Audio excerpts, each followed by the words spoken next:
where is that turkey?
Started. This was rough.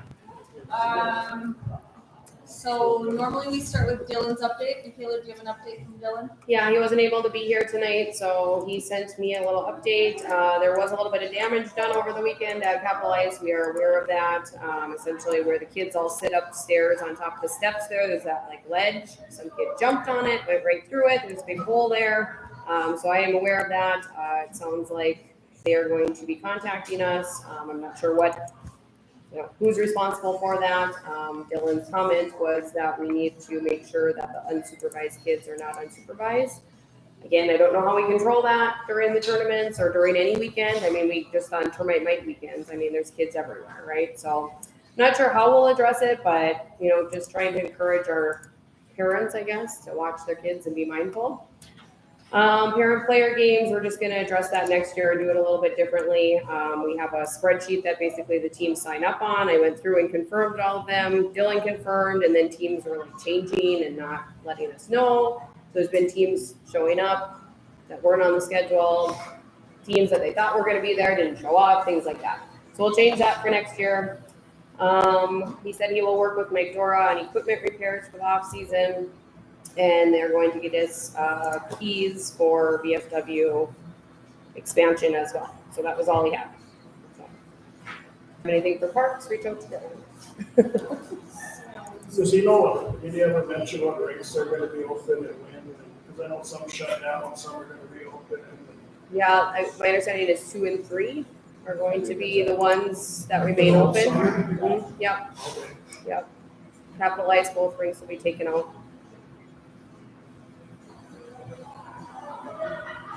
Dates on it, I don't know. I know they wanted to run the 31st one, I think they can, just to see issues or whatever.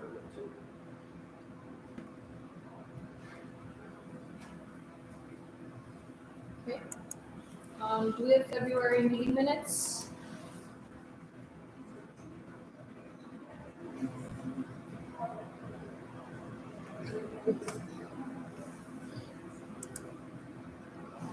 Jerry, do you have February meeting minutes?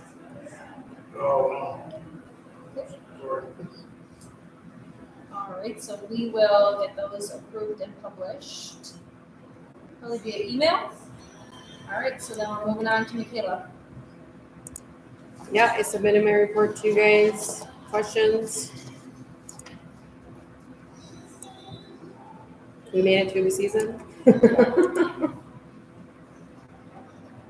I mean, our last month was a lot of state tournament, termite mite jamboree. That was really all consuming. The last month was just that stuff. We spent a lot of time at the rink. But it was a lot of fun. Like I just said to Lane at the end of this last Sunday, actually, it was a little sad to shut it all down. But it was good. The state tournaments were fun. I think, our overall goal was to provide a fun environment. And I think with the different offerings we had, I think we accomplished that. So. Great kids. Good job on the tournaments. Everybody else pretty cool. Yeah, and I just wanted to highlight too in my report just kind of how some of our teams placed out too for the year. I thought, we had a lot of teams that we recognized, so we finished strong.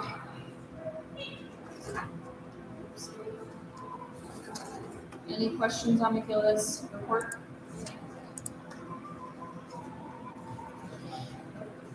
Hey, Mario? Yep, just a few things. I'll just go youngest to oldest. Met with all the tier coordinators for mites and termites last week. Some changes that we would make. Mite was, we did blue and white reversible jerseys. We'll do that again. Termites, we did 4 colors, and they all wanted to go to 2 color reversibles as well. And then the other thing that they would like to do is just give like a mascot name of some kind. So if we have like Mike to red and a blue jersey, I think creates a little confusion. So we just call them whatever you want. The Bears, the Eagles, the Lane 70s, you call whatever you want, but it would make it, I think, a little clearer. And then the other change, kind of not a huge deal, but like we went mites 1 through 4 was kind of like strongest to our lower tiers. And I think for termites, we would do the same. It took me a while. The time I had to think about termites 4 being our top tier. So just a small change. I think it would just be a little more clear that we discussed. I know it's already been discussed, but like ice touches for the mites and termites, getting at least 1 during the middle of the week. Anyone that has a sibling, you're on the road for a weekend and we only get weekend ice time, you might not hit the ice for a week, 2 weeks, 3 weeks at a time. So really trying to put an emphasis on that. How that works into the schedule, we'll have to sit down and discuss that. With the extra rank, I would assume that would be a possibility that we can start to work back in. And then one of the other things the coordinators that we discussed was having your scheduled ice time, and you might have people that are a little bit more dedicated than others. But trying to, they talked about maybe it's a lower tier practicing up with an upper tier of having like more of an optional practice if we have the ice time. That you're not, you don't want to burn people out. They have to be at the rink too much. But maybe for those people that are looking for a little bit more, you can offer that to them. How that structure would look. I mean, they talked about having like a sign up like we've done with the postseason ice. So just something we probably have to sit down to discuss. But it's even an option if we even have the ice availability to do that. One issue that we might have some tiers with a ton of coaches. I think our termite 4s had 10 to 15 coaches out there at times. We had some that we might only had 2 or 3. I mean, I was out there with Nick Hillman a few times where it was me and him and maybe one other person, and we had mites trying to help run drills, but trying to encourage maybe some of the other tiers to stay out and help coach. And kind of your reason for doing that is your kid could stay out. And I think I'm not sure if it's an actual policy, but maybe more of an unwritten rule. If you're going to stay out and help with practice, your child could come with you. I think there was a few guys that also did that. But just trying to encourage, like, hey, we're helping all the tiers here. So that way our tiers that are maybe a little bit short, we can maybe get a little bit of help throughout the season. Another topic we discussed, and this would be kind of an issue that I see. We have I think maybe it's each season, maybe it's 2, maybe it's 4, maybe it's 6 players. We'll just say at the mite level I just think they're significantly ahead of the other players. So when they have a drill against another player in practice, they have a game, they have the puck the whole time, you know? So I could think of a couple players that are my level this year. I usually don't think it's anyone's above their level, but I think in a couple cases, we should be considering some type of promotion policy for those top kids, because now, and I think the topic of discussion was, we want to push kids, we'll just say it's 1 through 4, but that's really going to help kids, 5 through 10 within that talent pool, because now they get more puck touches throughout the games, more puck touches throughout practice, and we're still pushing the top. So I think we really kind of help everyone in that case. So that's just something that we would discuss. How could that work? What kind of policy could be put in so people aren't abusing it? It's a realistic policy that we could look at. Squirts, I thought a lot about like the in-house league. I love it. I think the kids really get into it. It's a great thing. The reason I don't like it is I think that it hurts our top players. I think it's really good for our middle players. I think they saw a lot of benefit from it. But going from squirt in-house, where you could take the top player or 2 players from each team and they kind of dominate the squirt in-house league, and then I put them into the travel season against players that are above their caliber, and I just see them struggle because they've been forced to play. It becomes a little bit individual hockey because they're a little bit faster, a little bit better than those players. It'd be like a top high school player getting away with a ton of stuff, and they got to go play for Lane and the Bobcats, and they struggle because they don't understand how they have to play. I kind of see the same thing at the sport level. So do they, how does that look? I'm not exactly sure, but maybe that is foregoing the squirt house for a certain number of kids. Maybe it's one team worth. I still think it's an awesome thing that the kids love, but that's just something I think I'll sit down and talk to some people about on how do we make that better for, I guess, the top kids. Another topic, not just for squirts, but for all levels, that I would like to see. So I think Michaela does a great job scheduling all the games. It's a lot of work. Things are changing constantly.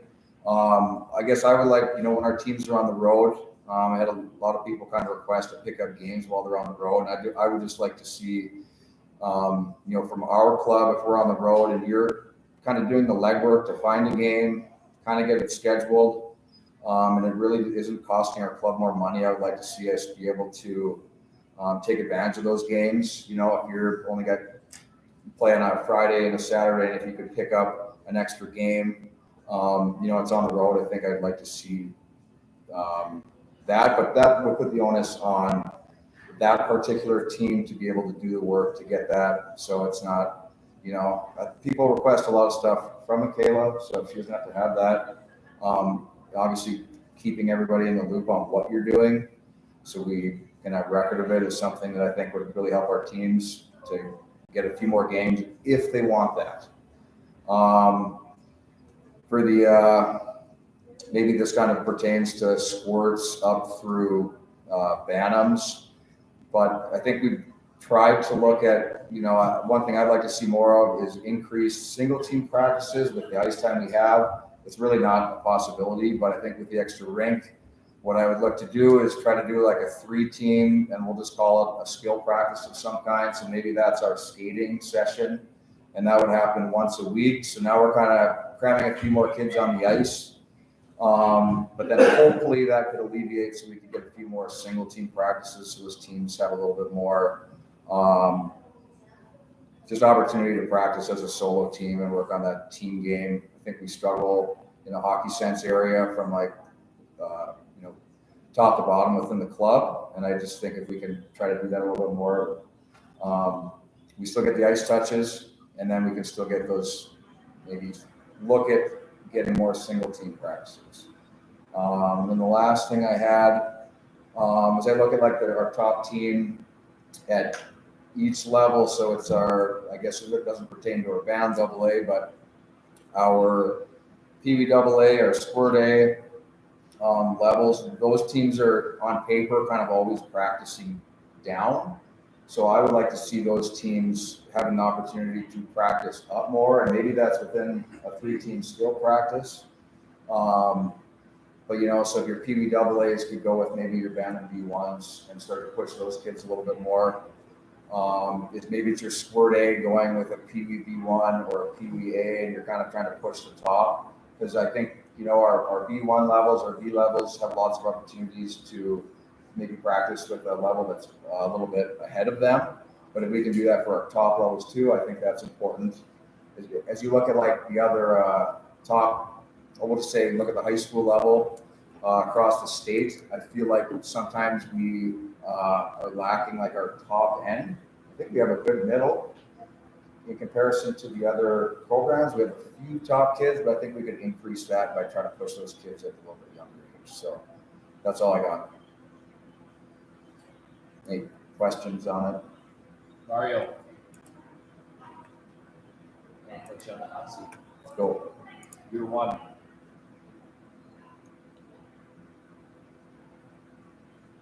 Biggest pluses and biggest negatives. Underestimated the volume of junk to deal with, I would say. Call that, is that parents? Parents, some disciplinary stuff. I think getting a full bird's eye view of what goes on during the whole season was good, so I can look at stuff like I just talked about and say, hey, I think we can make these changes and that should help take a step forward. So, yeah, there's kind of like a daily jump to deal with, put it nicely.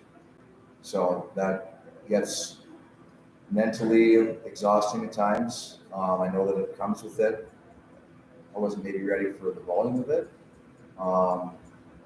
Slowed down towards the end of the year, but like tryouts through the next, I don't know, the end of January was like never ending, it seemed like. Because I know last board meeting we addressed, the parent contacts and stuff like that. So that to me is something that we have to.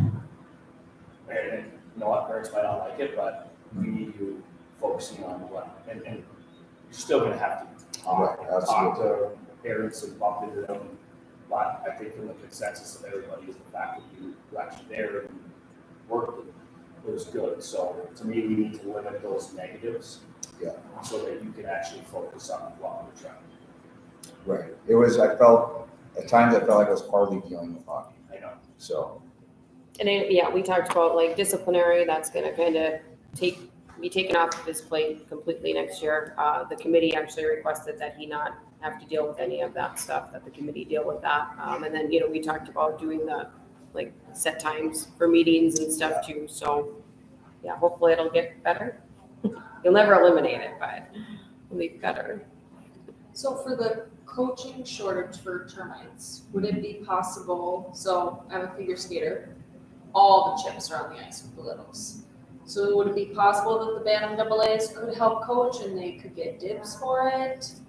I like that idea because I like the idea of older kids working with little kids. You create that sense of hockey community, and that those kids would be good help for that age.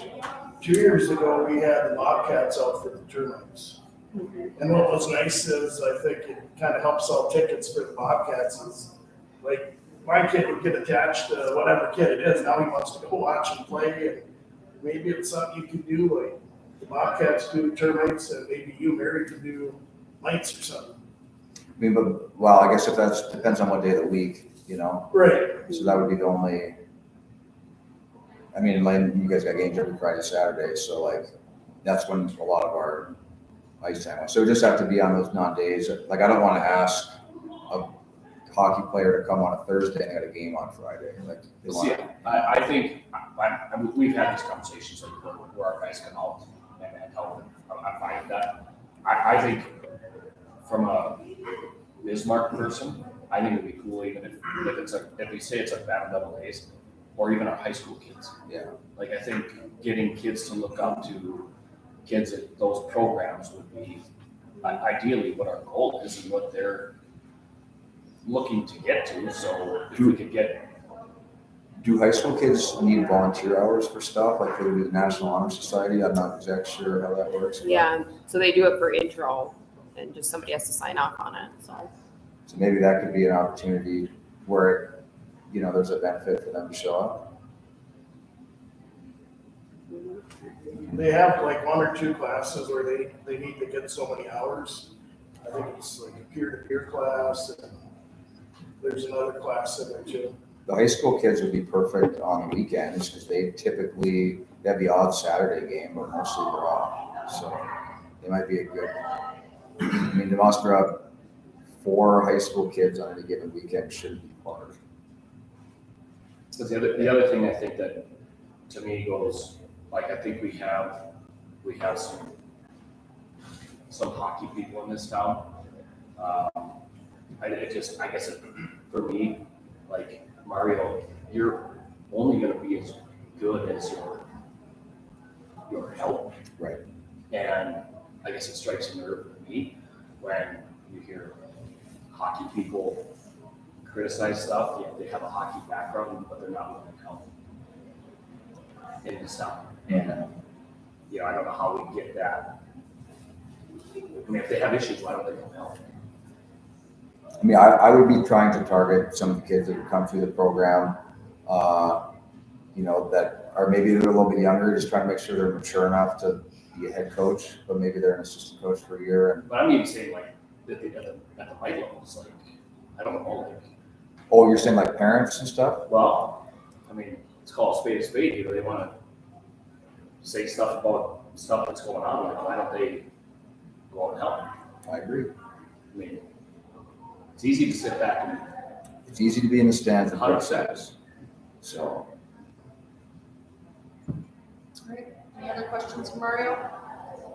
I'm just excited to hear the proactive ideas that you have there, and now getting that first year through it. Really excited to see you can have full reign and go do the things that everybody trusts you to do. I think that's what we're all excited about. I think all the members are excited to see you be able to implement a lot of things with that. All right, so Ian's not here. Do you have a report from him? No, he just sent a text earlier, I think, right? Yeah. Kind of going off of what I put in my report, our accountant is working on November, December financials. Still getting caught up on everything, so we don't have anything since October. Waiting. Sounds good. Blaine? Nope. Okay. Matt? Nope. All right, so now on to public comment.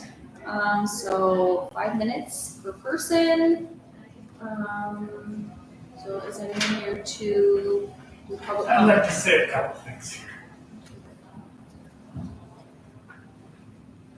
I want to be here in support of the club. Joel, roll out, read the name. I was part of this club when I think it was its most successful. We took it back when I was on the board in 2008, 9, somewhere in there to 17. We took it from 250, 270 some kids, and we built it to 600 kids with a community effort. And it was everybody working together to create that success. And we did it to the point where I was president when we built a product that won our only state championship here in Bismarck at the high school level. And we won state tournaments at that point in time. John Woodsky won 3 state tournaments in a row. And it was fun, and it was rewarding, and it was exciting. It made us want to be a part of this program for longer periods of time. And the value that was the board was within the program with teams of people within the program so that we were all talking positively, or if someone didn't understand or they wanted to complain, there was someone close to the board that was already doing the work that could explain stuff. And so less anger and resentment was built up from what I'm seeing right now. And so I want that to be better. And I want to tell the membership that they need to step up and just say, what do you guys need to help? Because it would be really cool if everybody had a role and a purpose to be able to say, here are my group of people within the club to make stuff happen. When we did it, we had no money. We had no money, and we had success in this club. We had a couple $100,000 budget, and we were winning state tournaments and doing good things. And now, I come back to the board after 7 years I left to come back and see that our budget is $1.1 billion now.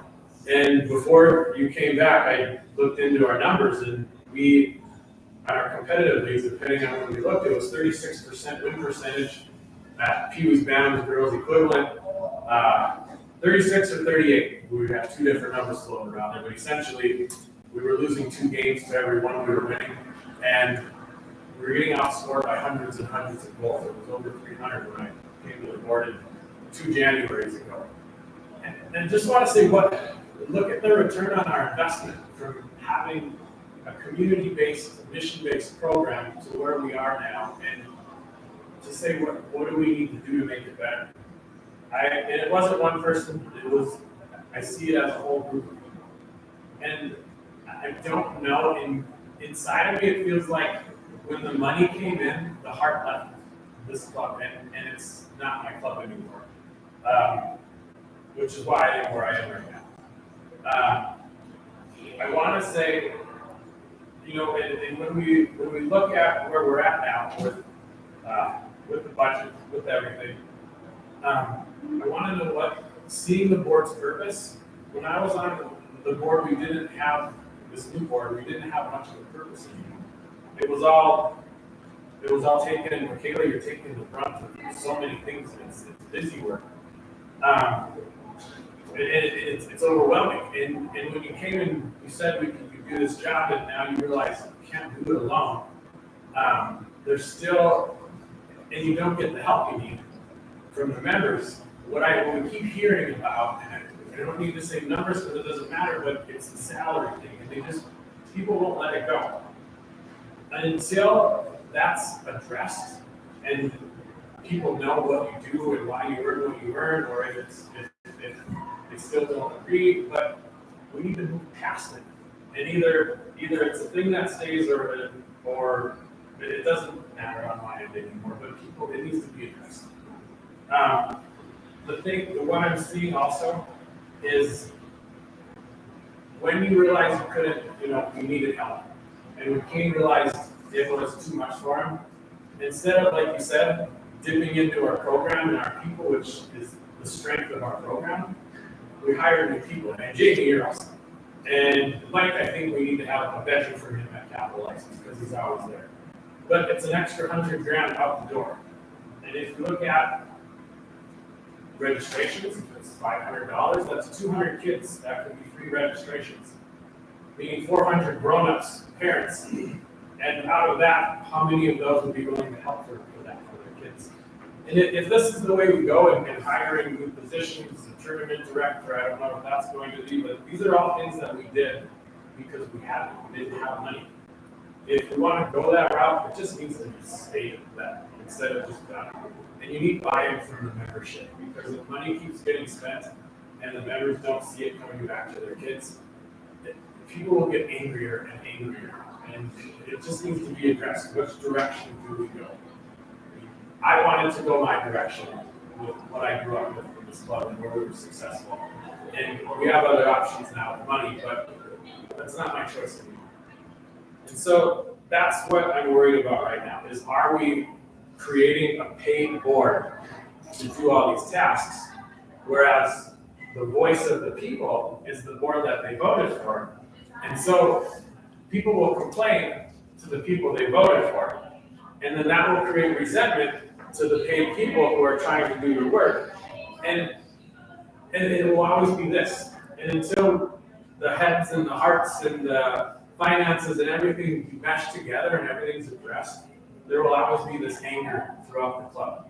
And so I want to say, the point of having an executive director in paid positions is to take stress off the board and to look into the money for the club and be a standard for the club and then create opportunities for kids. And if you can address those things, I will stand here and support it all day long. But if it's not addressed in the club and the membership keeps complaining about the same things over and over again and not getting a response, they're just gonna get angrier and angrier. The board, I want to know, and I think everybody in the club wants to know what your goals are, what your mission is, because people don't know how to help if they don't know what you want. And so I would love the president's message to come back. You know, these emails, they want to hear from the people they voted for. And so if you guys can say, here's what we want to do with this club, here's what I want personally, here's what we want for the club, you get people to come to your support and to back you. And if they don't, if you ask for members' help and they don't step up, then you can say, we asked for your help, now we need to spend your money to do these things. Don't stand alone. Give the club, give the members a chance to succeed or fail, and then go ahead and say, this is why we're doing this thing. But doing it without buy-in or giving it the team approach creates resentment, and that's what I'm seeing throughout the club. So yeah, I would love a mission statement, a North Star. Where are we headed? And Mario, the same thing. You have a bump in time now, but you will get more, and your job is easier than getting by. And like you're here for the kids, directly to the kids and for the kids. And so ask for help. People are here. I created systems and procedures to stop the parents from complaining, and if they had a complaint, I had an answer already ready, and they couldn't argue with it. And so I sent you something in November. I don't know if you got it after that whole tryout debacle happened. Lane said he didn't get it when I sent it to the both of you, but it's a system that we had in place back then. If you want things, there are people around you that can help, and you just need to dive in and see who wants to be a part of it. And so I would love to see a system in place, a curriculum for this club and these kids, so that if a termite parent comes in and just doesn't know how to skate but wants to help, he knows exactly why he's teaching people and what he's there for. I want you to be on the ice with every team at every practice, on every rink at all times, without stepping foot inside the arena. Because you built something for people to look at and go, this is why I'm doing this. Whatever skill it is, whatever, it just needs, coaches need to be taught. And if you can teach them, you know a lot about hockey, but bring these people together and give kids, we need little wins. Kids need dopamine constantly in their heads, so give them a couple practice months, say they have to earn the third one. There's so many things we can do with these kiddos, but this was a much better year than what I've seen in the past, and so thanks for stepping up. I will talk to you about something later that I want just out of respect to myself, but thanks you guys. I mean, thank you, Mark. Tell us what you need, and people should show up and step up, because this club needs to be more community-based. Don't stand alone, okay, guys? That's it. Okay, so Joel stole someone's 5 minutes, because he went 10 minutes, so we're gonna try and keep it to 5, just so everybody gets their time. We love Joel, so that's why we love it. Sorry. All right. Anyone else? I'll keep it short. I gave some papers to Matt to pass out to everybody. I'm only going right now because I have a lot, kind of following up on a lot of Joel said. As we get to the end of the season, many big changes have happened this year. And on the back end, not the hockey end, I don't want to talk about the hockey end, you're doing a great job. That's not my spot to talk. Not a lot of the things that happened this year got smooth. They've been accomplished, but not got smooth. From what I can see, it looks like we get the ball rolling with the best of intentions. Only have a lot of the board members kind of fall out and leave it hanging on one person. So whoever's heading that one thing ends up having to do a lot of it. I mean, as you guys know, I dealt with Ian through the bar sale, and he was by himself. So I felt like it was me and Ian. I felt like I was buying and selling the tactic. That shouldn't be. You know, there's a whole board of directors.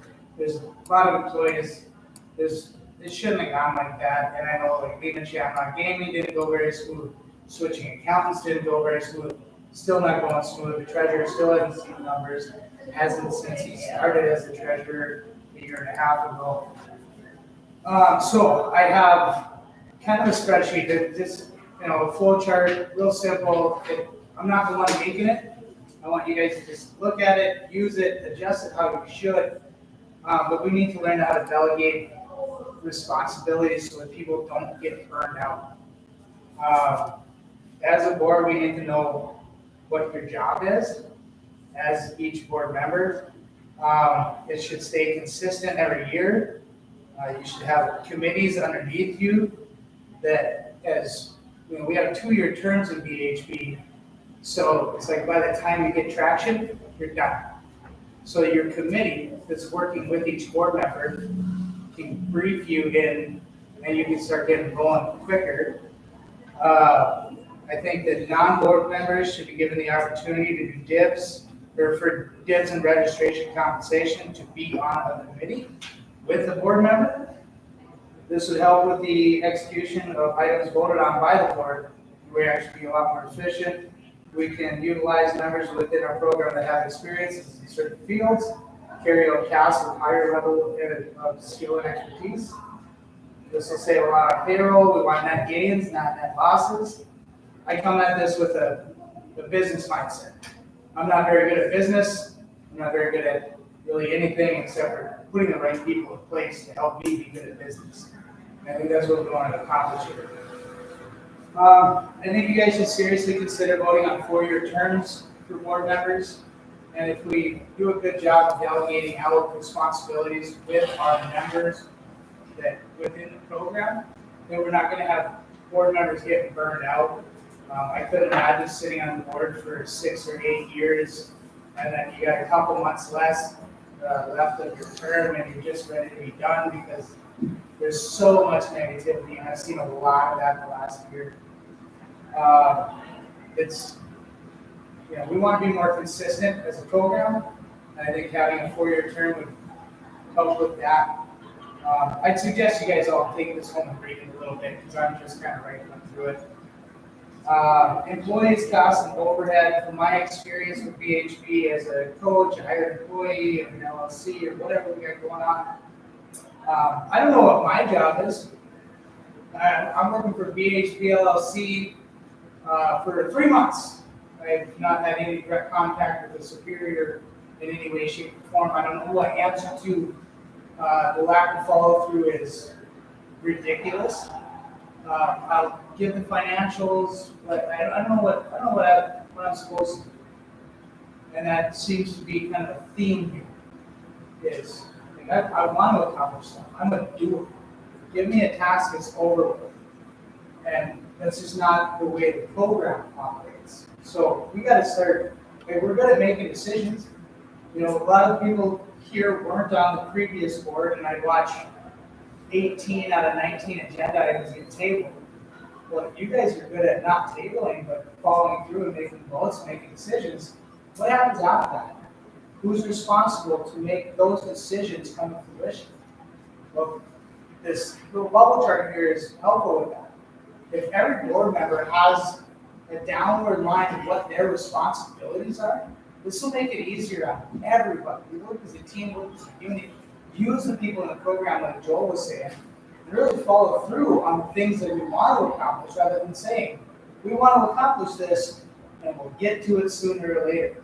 It's not really acceptable when you have 750 kids, you're talking 1,500 adults that are depending on you to make a decision and follow through. Costs aren't exactly going down, and we've lost revenue as a program over the last year. And my only goal as a member, you're never going to hear me talk about my kids and where they should be placed or anything like that. That's up to whoever's in charge of that and how hard my kids work. But I'm here to make money for the program. That's all I want to do. And I don't know where I'm supposed to go with that, who I'm supposed to talk to, or how I'm supposed to follow through, or what my job really is. And that's just kind of the way this whole thing has gone. So, I think Joel said it best when he said it's the heart left when the money came. And, you know, it's easy to have money and spend it on stuff, but you get a better result when you work hard. And it's good to work hard, and it's good to feel like you work hard and accomplish something. It's for the kids, and I'm here to work hard. And I know, you know, everybody's sitting at the table here is willing to work hard, but you might not know what you're supposed to do. So we gotta figure that out. We gotta have a chain of command, we gotta have delegation, and we gotta follow through on stuff. And just do a little bit better job on that. And make sure that everybody in the program knows what we're doing. We gotta be transparent. The fact that a 501c3 hasn't been able to provide financials for members for a year, that's not okay. Like, I don't know when the last time financials were provided, but it just seemed like Shamrock wasn't giving them, and they're blaming the board or Kayla even or whatever the hell was going on. But you know, you should be able to provide financials for 1,500 people that are paying to be part of your program, but we can't. So we just have to be better. And I'm willing to help. I mean, everybody here knows I'm willing to help any way I can. And I don't expect $1 for it. So I guess that's really all I got. We got to start using our members and doing the best we can. All right, anyone else? Well, I just want to bring a couple things up. My big thing is, I mean, I know later you kind of said it, I'm kind of putting Mario on the hot spot, just kind of see what he sees over the course of the year now that he's been here for a year. I don't want to see that man leave. He comes from a great program. He's done a lot of hockey in his day, and I know he can bring a lot to this program. So I want to make sure that he's comfortable. And I want to make sure that we're doing the right things the way we should be doing. This guy is our director. So my thing is that as a coach or anything else, if I have any questions or concerns, I mean, I want to be addressed by him. I shouldn't have to go to anybody else or anything like that. This is the man that I want to contact if I have any questions or concerns. And my big thing is that if it's related to hockey, I think a hockey guy should be giving me the answer. So that's just a couple things with that. As far as the levels go, I know we talked a little bit about this. I know we addressed some of the things at the levels, but I think we need to come up with a curriculum for each level. What do we want to see these kids achieve at every level until they get to high school? Our ultimate goal is, as of right now, is these kids want to play high school hockey. After that, I mean, granted, there's a lot of kids that want to go play juniors, a lot of kids want to go play college, whatever. But that here nor there, as of right now, a lot of kids want to go play high school hockey. So my big thing is that what are we setting up as a curriculum for these levels? And I think something needs to be drawn up because I think it'll alleviate a lot of problems, questions or concerns. People ask me a lot of what's going on, what's happening. I mean, especially at the levels that I coach at, people just ask me questions like, you know, what is our goal? What are we looking to do as a sport? What are we looking to do, you know, for these kids at that level? You know, and I mean, to be really honest with you, we don't really have anything. And if we have something in a handbook or something for these parents that we can hand out to them, I think it would just alleviate a lot of questions for him, you know, throughout the course of the year, and hopefully alleviate some questions as far as what parents have. And as far as the disciplinary, you know, stuff and whatever, I mean, not disciplinary, but I should say complaints. You know, the complaining thing is one thing. People don't want to hear what I got to say. Because, I mean, that's for sure. Because I'm pretty blunt and honest. I mean, I was when I coached in the Fargo North program. People would ask me, I was a part of that program for quite a while when it was the Fargo North Raiders. Some of the questions and complaints came to me, and I was pretty young at that time.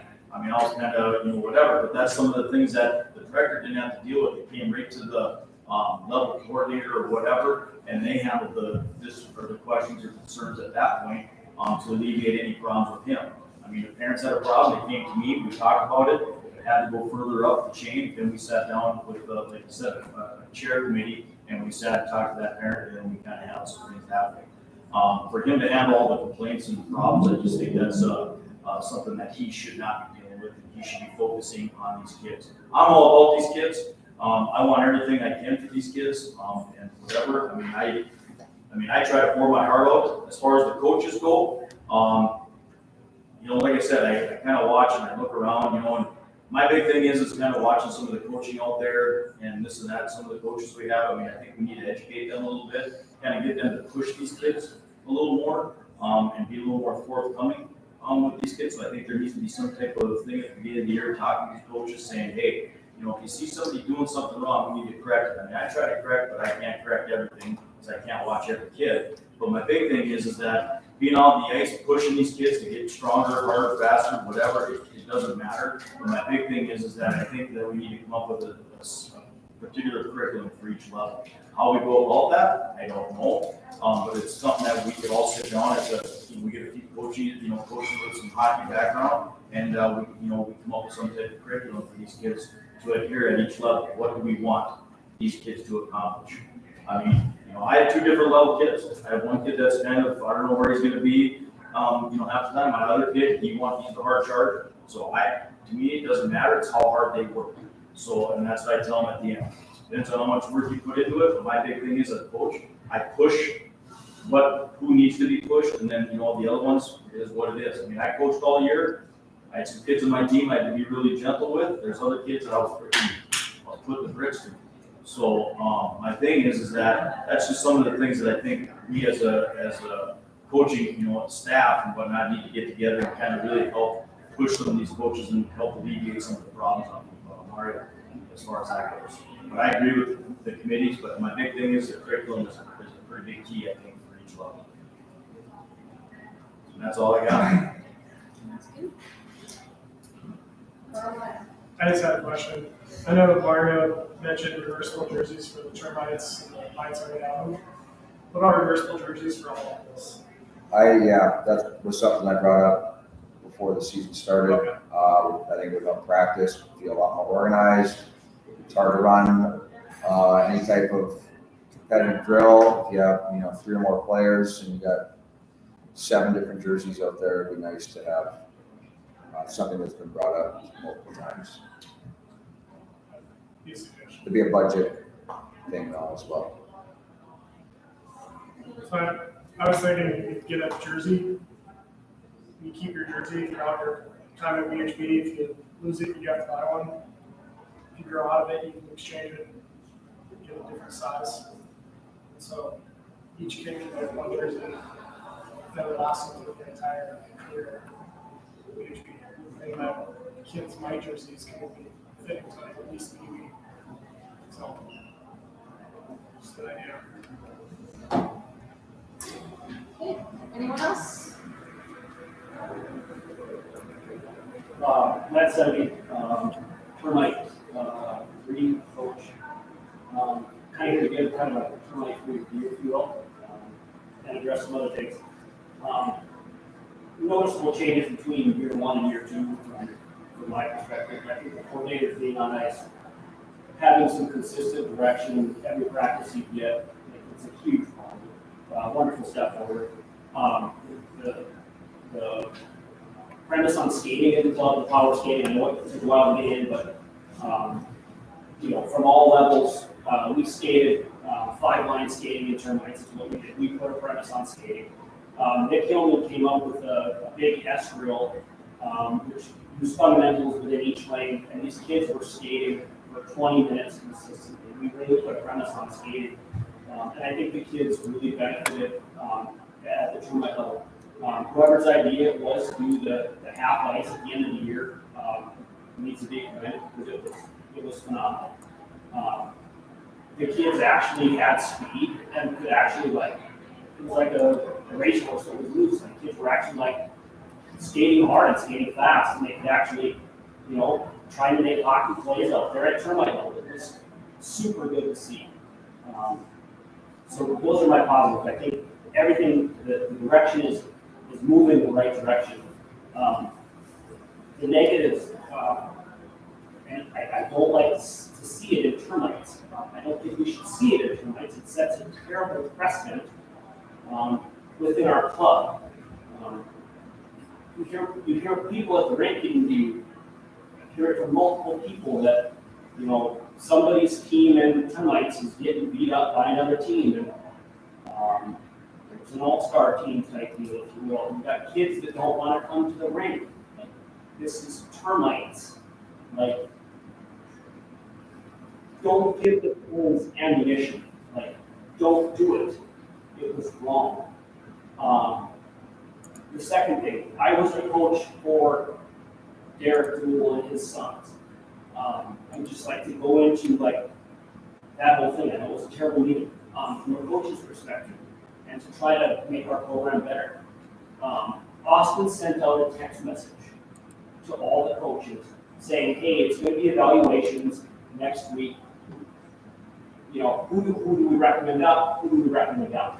I'm thinking, okay, great. We're going to get some coaches' input, and we're going to come to a solution here. Our coaches on our red team were Ryan Volk and Brad Croxton, all people in the program, right? All people that came from this program.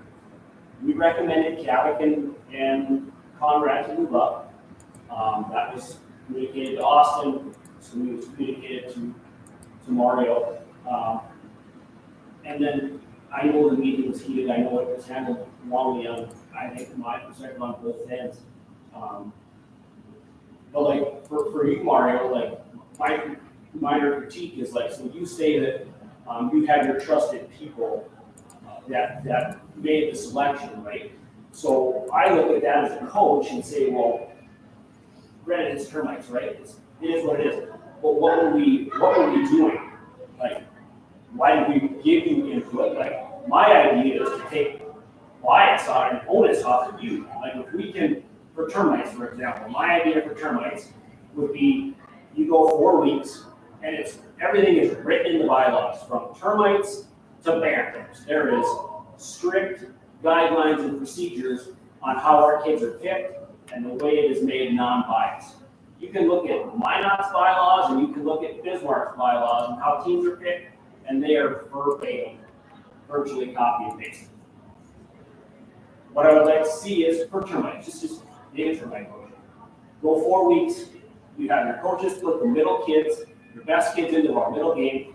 You, Mike, you come to that one game.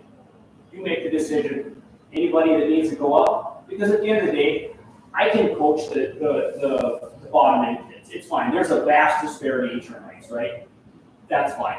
But get the best kids to where they need to go. Okay? And I think, like I said, there needs to be something in our bylaws that outlines this specifically, so that when you come into the program as a termite, there's a process in place all the way through when you leave this program. Third thing, ice time. It's like an inherent excuse that I hear on every meeting. Ice time, ice time. We don't have enough ice time. I think rank 3 is going to help. I don't think we have an ice time problem. I think we have an efficiency problem in how we're utilizing the ice. If you say you build another rink, how many days a week do you expect parents to be at the rink? If you're there 3 days a week, you're there on the weekend, like that's 5 days a week. We're gonna, like, how much is too much? So we need to get better at utilizing our ice. So for you, this has been the best meeting I've heard. I tuned in for 3 months. Mario, great suggestions. Lane, great suggestions on like hockey ideas. This is the most hockey I've heard at this meeting, like all year. One thing that I would, we need to raise our competition, just like we were talking about, Mario, right? That's how we get better. We're in the West. It is what it is. But we need a program that has more competition in-house. So like you're talking about, those little incremental things. Like my idea would be like take your double A team, take an A team, an equivalent B1, B2s, whatever else. Take the double A team, and you're going to have an hour-long practice. It's going to be a combined practice. I'm going to go with combined practice instead of single practice. And my idea would have 2 warm-up drills, and I want to go 5-on-5 for 30 minutes. 2 coaches on each bench, 2 coaches refereeing. I think it would be a great practice for you to be at, to break down the play, mentor the coaches. And I just think if you did that for however long the season is, 14 weeks, whatever it is, if you had a combined practice like that is at a higher level every week, by the end of the season, we are going to be at a higher level. We have to instill more competition in the program, in-house. My last thing, and it's the worst part, and everybody's kind of touched on it. but it's the money aspect. And it's sad to say it, because this is a hockey program, they should be for the kids. And you shouldn't come to the rink and hear, I get it, it's parents, but there just is a resentment in the community for the money that is involved in this program. It seems like we just go and like Joel said, we just spend more. I think there's, in my opinion, I think there's some excessive salaries that need to be reined in for people to respect this program. I think that there needs to be a consistent level between hockey director, executive director, and they're split up. So the roles are hockey, executive director. That there's ways we can save money. I'm not we could save $250,000 in this program. I'm not a big dryland guy. I think we can institute it with Walker and utilizing our coaches and training our kids and having dryland members that come out from the club and have some work ethic within our kids in our own drivers and get back to making a successful hockey player. I think if we took that money that we could save and we reinvested in the kids, that's what this program is about. This program cannot be about the adults making money. If we put the money back into the kids, that's where it needs to go. Thank you. Right, anyone else for public comment?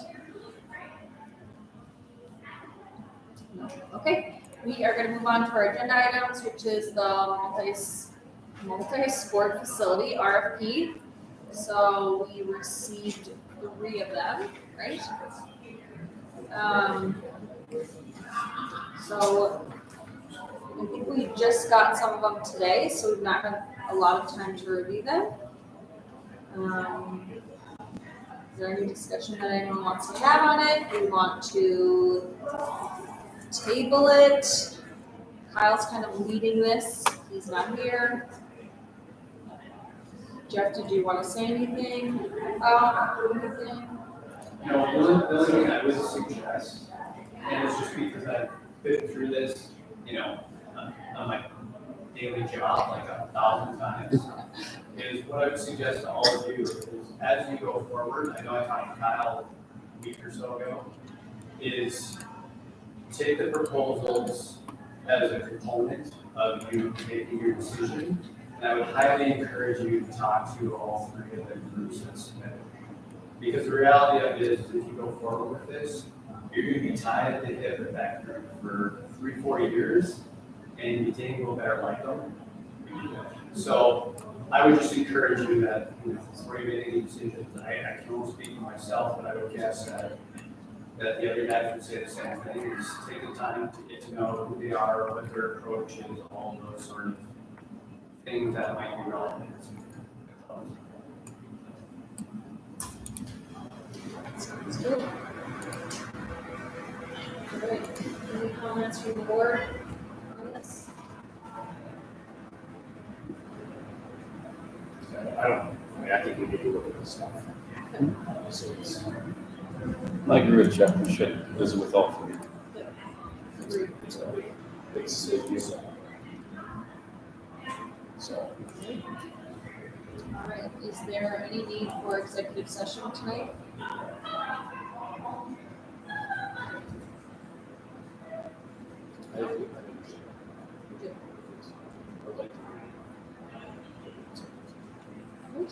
Any motions? Is there a second?